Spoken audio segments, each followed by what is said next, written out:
Hi everyone, my name is Alex Denoyer, and today I'll be discussing Ari Aster and the intricate, unsettling language of his 2019 film Midsommar. This presentation will look at his auteur identity, his symbolic use of ritual and grief, and how his work reflects broader trends in modern horror and myth-making. Ari Aster was born in 1986 in New York City. From an early age, he was obsessed with horror films, often sneaking them on VHS tapes. He would later refine his earlier passion into something much deeper and more cerebral, earning an MFA at the prestigious AFI Conservatory. His viral short film, The Strange Thing About the Johnsons, from 2011, exploded online due to its taboo themes of abuse within a family. It was disturbing, bold, and emotionally raw, exactly the kind of film Astor would continue to make. Astor's early themes centered around the unimaginable, feelings and forces that overwhelmed the individual. The Strange Thing About the Johnsons explored hidden abuse and guilt. Hereditary, his 2018 breakout feature, took familial tragedy and reshaped it into something mythic and cosmic. These are not just horror stories, they're deep excavations of trauma. Astor places emotional devastation front and center, then surrounds it with stylized horror. His work isn't about jump scares, it's about emotional endurance. Visually, often uses wide, static shots that allow dread to settle in naturally. The camera doesn't panic, it observes. The lighting is often bright and naturalistic, even during scenes of horror. This contradiction heightens the unease. Midsummer is terrifying in part because it almost never gets dark. Some films are scary because there could be things hiding in the dark. This film is scary because it gives the viewer nowhere to hide.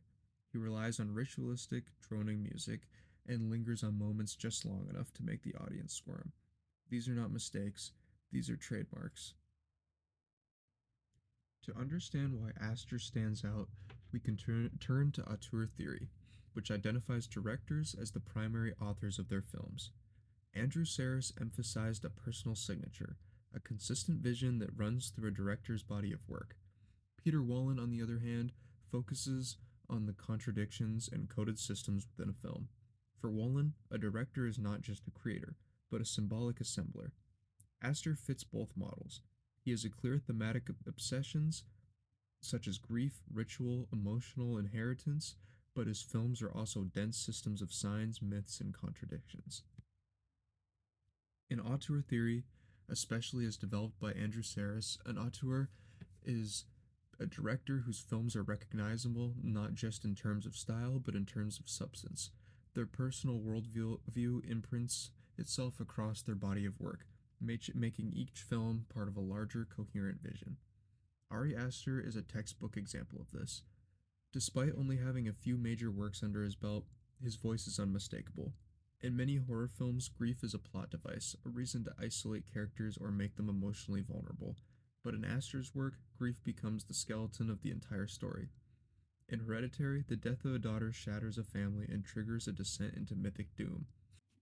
In Midsummer, Dani's grief opens her up to being spiritually and emotionally manipulated. Astor doesn't just represent grief, he builds with it. The entire narrative arc of Midsummer is organized around Dani's emotional state. As she processes loss, the world around her transforms, offering her both terror and belonging. It's not just storytelling, it's architecture. Astor's films are full of rituals, ceremonies, and symbols, but not just for aesthetic reasons. These elements serve as emotional metaphors. In Midsummer, for instance, every ritual performed by the Harga serves to mirror or respond to Danny's inner journey. The bear sacrifice, the May Queen procession, the communal crying, all represent facets of emotional transformation, purification, rebirth, release.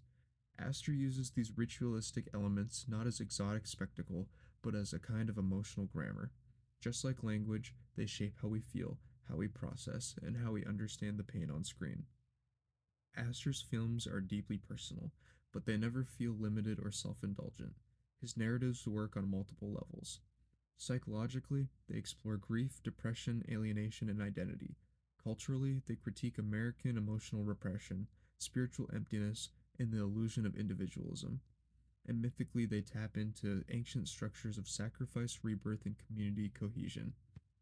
For example, Danny's journey in Midsummer, it's a breakup story, a tale of emotional abuse and recovery, but it's also a pagan ritual drama and a feminist reimagining of birth. These layers all work together without one overpowering the others. This multidimensionality is one of the strongest arguments for Astor's auteur status. He's not just telling us stories, he's creating emotional ecosystems. And finally, Astor's visual style reinforces his thematic voice. Long, static takes, a camera that observes rather than reacts. Extreme contrasts between serenity and horror. These are all part of his cinematic signature. Even his pacing feels ritualistic. There's a kind of ceremony to the slowness of his editing. The way tension lingers, the way horror unfolds without rushing, his use of music, often low, droning, and meditative, acts less like a soundtrack and more like an incantation. It doesn't tell us what to feel, it pulls us into the ritual. This leads us to some of the central contradictions in Midsummer.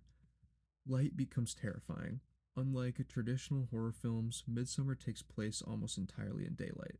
The brightness exposes everything, and that exposure becomes oppressive. Community becomes suffocating. The Harga commune seems utopian, supportive, but that closeness is ultimately coercive. Love becomes sacrifice. Danny's need for love and validation is manipulated. In the end, what looks like healing is built on destruction. This film is full of symbols, runes etched in stones, ceremonial dances, floral costumes, and seasonal cycles. Nature is a major player in the visual storytelling. The dress, colors, and even physical environment reflect Danny's transformation. There's choreography, not just in the dances, but in the cinematography itself. It's all ritual. These aren't just cultural artifacts, they're emotional instruments.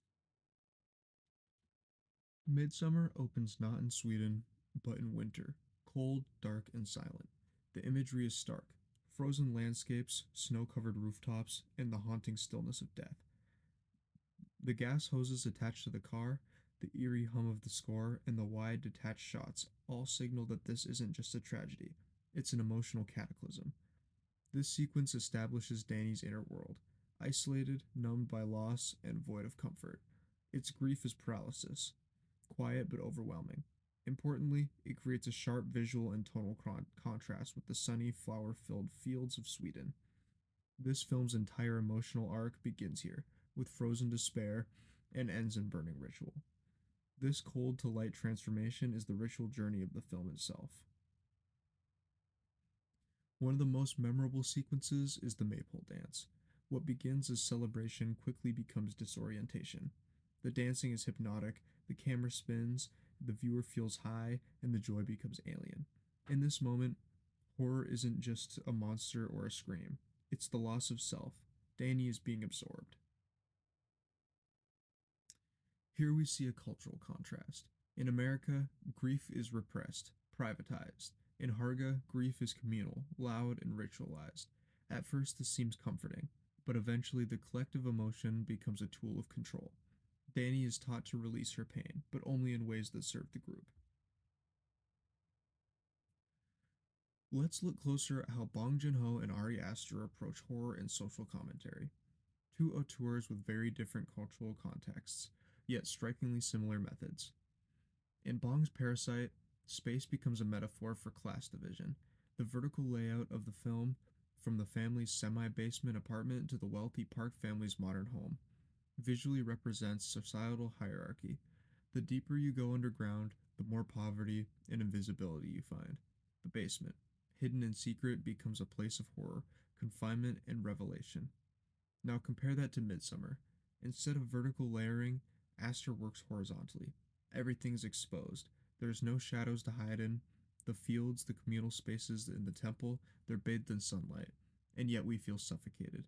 Instead of claustrophobic environments like the house in Parasite, Aster gives us vast openness that still feels oppressive.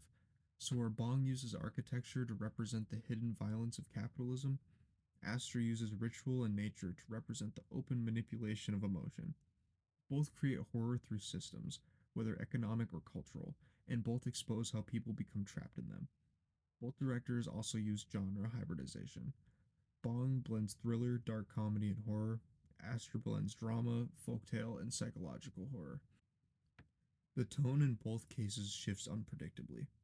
What begins as one genre evolves into something else entirely. In terms of theme, Bong deals with collective issues poverty, inequality, family survival. Aster, by contrast, is more interior. His characters are emotionally fractured, dealing with grief, trauma, and disconnection. But both ultimately create ritualized spaces of horror. The birthday party in Parasite, the May Queen ceremony in Midsummer, these are carefully staged performances that lead to devastating consequences. And finally, both filmmakers hold up a mirror to society. Where Bong critiques systemic injustice, Astor creates emotional alienation and the seductive danger of belonging to something, anything that promises meaning. Ari Aster is often grouped with a new wave of auteur-driven horror directors, most notably Jordan Peele and Robert Eggers. While each of them explore horror in unique ways, they share a commitment to treating the genre seriously, as a vehicle for personal, social, and philosophical exploration. Let's start with Jordan Peele. Peele's work, such as Get Out and Us, turns social trauma, especially trauma rooted in race, class, and identity, into horror. Get Out confronts the liberal racism hidden beneath surface politeness. Us explores duality, inequality, and horror of being replaced by your own suppressed shadow self. What Peele does so well is politicize horror. He focuses us to confront systems of oppression through allegorical stories. His horror is overtly tied to America's social fabric and often functions like satire, using familiar horror tropes in unfamiliar racially charged ways. Now contrast that with Robert Eggers. Eggers works with historical repression. His films like The Witch and The Lighthouse are deeply rooted in period detail and archaic language. He explores isolation, madness, faith, and the clash between pagan folklore and Christian ideology. His horror is metaphysical and elemental. It asks what happens when our belief systems begin to unravel. Eggers' style is austere, immersive, and highly researched. He's obsessed with how the past haunts us, not just through ghosts, but through cultural memory and inherited fear. What makes Aster different is the intense focus on emotional trauma, particular, particularly grief and familial collapse. While Peele looks outward at society and Eggers looks backward at history, Aster looks inward. His horror arises from internal wounds, particularly those caused by loss, guilt, and abandonment. He mythologizes pain, personal pain. In Hereditary, a family's grief becomes a cosmic curse. In Midsummer, heartbreak and emotional neglect are transformed into ritual and rebirth. Astor's horror is deeply psychological, but it also becomes spiritual. His characters aren't just suffering, they're being initiated into something ancient and terrifying. Each of these directors creates a different kind of terror. Peele reveals the horror in society, Eggers reveals the horror in tradition, and Astor reveals the horror in the self. But what unites them is their ability to take horror seriously, not as cheap thrills, but as a language of truth, pain, and transformation. Midsummer is ultimately about transformation, grief as both rebirth and destruction. It repurposes ancient rituals to address modern emotional pain. What happens when there is no space for mourning in the modern world? Astor gives us an answer. We find it in myth, but it comes at a cost. To conclude, Ari Aster's Midsummer is more than just a horror film. It's a deeply symbolic, emotional ritual, a modern myth told through ancient structure. Astor doesn't just scare us, he confronts us with ourselves.